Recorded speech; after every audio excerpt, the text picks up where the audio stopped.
আসসালামু আলাইকুম। আমরা যদি সচেতন না হই তাইলে আমরা কখনো ভালো হইতে পারবো না। এটা কিন্তু তিতিখাল বুড়িচং পশ্চিম বাজার দিয়ে যে তিতিখালটা এটা কিন্তু এটা তো পরিষ্কার করছে, সবাই দেখছেন।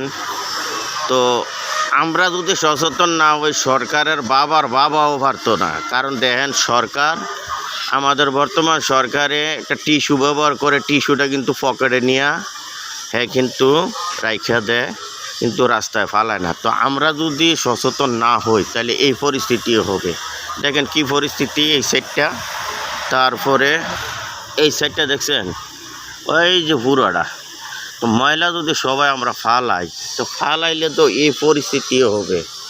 তো আমরা যদি নিজে যদি মনে করি বলে আমরা ক্ষতি করব না কাউকে কারোরে, তাইলে আমরা কিন্তু এইটা পালন করতে পারবো। কিন্তু আমরা যদি পালন না করি তাইলে এই পরিস্থিতি হবে আমাদের।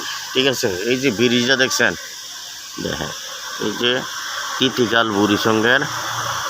তো আমি কিন্তু এর আগে কিন্তু আরও 2টা ভিডিও বানাইছিলাম, তো আপনারা ভিডিওটা দেখবেন। তো আমাদের মাননীয় হাজী জসিমউদ্দিন জসিম ভাইয়ের কাছে আমার এর আগের 2টা ভিডিও আসলো, ভিডিওর ভিতরে কথা আসলো আর আগের পোলের থেকে আপনার টানা ব্রিজ পর্যন্ত আপনার 10 ফুট গর্ত আর 8 ফুট পাশ এখানে একটা ড্রেন করার লাগা। ওই ড্রেনটা যদি আমরা না করতে পারি তাইলে আমাদের এই পরিস্থিতি হবে, কেউ কারোর কথা শুনবে না।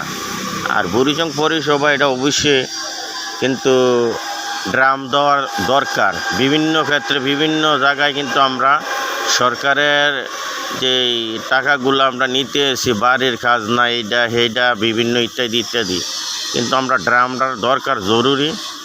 নাইলে পাবলিক কিন্তু এইভাবে কিন্তু ময়লা ফেলাবে। ঠিক আছে, তো আমরা নিজে